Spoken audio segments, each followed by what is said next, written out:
Hey everybody, it's me, Edward Jones, back with a new video. SHTF battle belt update. Last year I did a video where I showed a battle belt that I put together, mostly comprising of World War I, World War II, and maybe one or two. I think it was just one piece of equipment from the Vietnam era. And I got a lot of good feedback from other people who've seen my video. And I just recently got a post from General S. Lee. He has a good channel. You should check him out. He said he just saw that video and he was asking me, have I made any improvements to my belt? Because he likes to see a video of it. And I said, well, I made a few changes, but I will do a video on it, and here I am now. But yeah, the belt pretty much stayed the same, aside from me actually moving some of the things around for easier accessibility. So I'll show you right now. If you can see it. If you remember from my first video, I had my magazine pouches all on this side. I had both mag pouches on this side, and I had my my first aid kit, my IFAC right here. But I moved things around for better accessibility. For one thing, it was harder for me to take the belt off with the IFAC pouch right here. It stuck out. Like I said, I wanted to get a low profile one. I got one that was fairly thin, but even that, when it was right here on the front of my belt, it got in the way. So what I did was I moved that around, and now I can actually take my belt off, put it back on. I made an adjustment, because I think because I get around town a lot on a bicycle, and it has helped with my waist. Not that not that was ever big, but I could tell I may have lost some weight from last year. So this belt actually has, see, like this double wall right here. There's actually an adjustment hook that hooks into one of these grommets, and so I just had to move it over one adjustment. One adjustment is like 2 inches, so I tightened the belt by 2 inches. Let's see. With both magazine pouches in the front, these are still the World War I magazine pouches, because, like I said, my belt, my sidearm is my 1911 A1. Just that right here. Let's see. I'll start from this side. I moved my K-bar a little closer to the front, so I guess standing where I am, I can get to it. I guess fairly fast, and I can sheath it back and clip it back in place. I still have the leather. I still have the leather strap that would normally go within this eyelet in the sheath, because this could also be used to tie. Because you also tie this down to your thigh. I decided to take the strap off and just wrap it around the handle of the K-bar, just to have an extra piece of cord if I ever had to tie something down. I moved my binoculars onto my left side. It used to be on my right side. I think it was either on the front or the back. Can't remember. I moved so many things around this belt. So, yeah. So I can still get to my binoculars with my left hand. So I have the cleaning cloth with it. My canteen is now right here on my left side. I moved it over here because, as before, I had it right behind my pistol, right in this area. But what I started to notice was I didn't have equal weight distribution. So I would have, like, I would say roughly 4 or 5 pounds on this side, and it would cause the belt to sag more to one side. So I decided to move it over here. Move my canteen over here. It's still the same World War II canteen, all metal, and there's still water inside of it. The reason why I went with that is because I like to have the option, and I do have a plastic canteen, which of course is much lighter than this, than the stainless steel one. But I wanted to have the stainless steel one with a cup.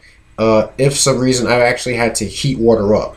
If like I said, this is my if I had, as far as pieces of gear, if I don't have my bag with me, I want to at least have this belt on me at all times. And I can sit down even with this right here, even with this 1-quart canteen. I can still sit down comfortably. Just so I just got from the chair. I can sit down and stand right back up.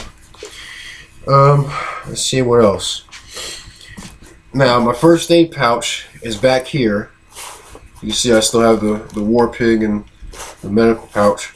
I have it back here because what I can do, if one thing it stays out of my, there's extra room that I can have away from my sides. But what I can do is I can slide it.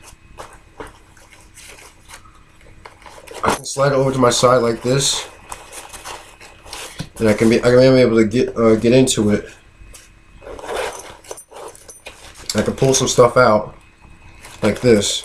And if I don't need it anymore, I just push it out of the way. Lift my belt just a little bit and just push it out of the way. It's right there.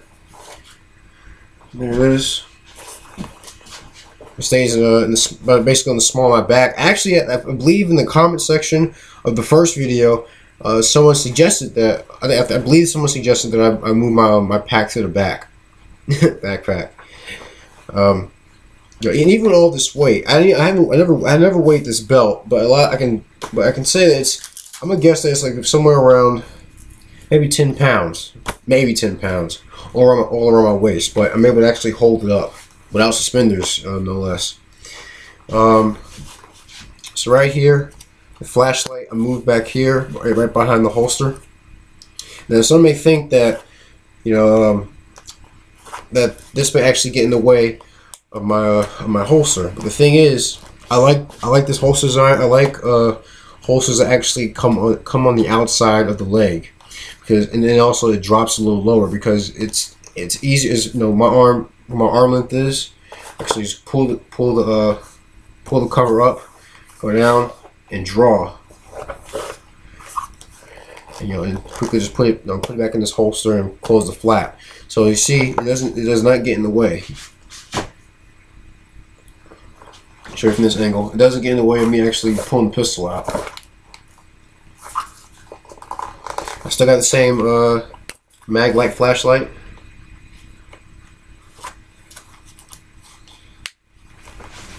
And there's, of course, I got the same World War II holster down here. Same handgun is my 1911. Like I said, I'm always been a big fan of this style of handgun. And yes, I can pull it back to show you. It is loaded.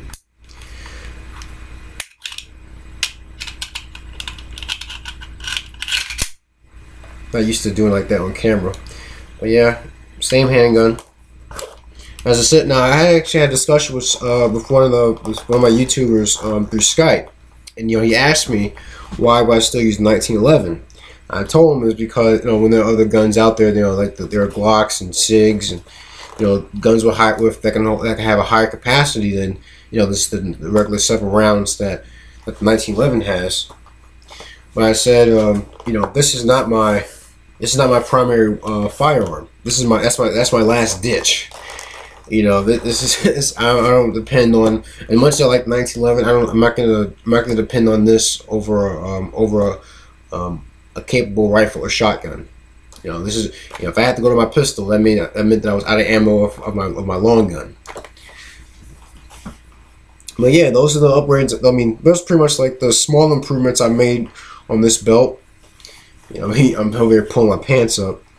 Not because it's sagging, not because it's coming off me, but I just like to have my pants pulled up. But yeah, everything is comfortable. Jump, everything pretty much stays in place. The belt may sag just a little bit in the front. You can see that you start to see my regular belt, but all I can do is just pull this up.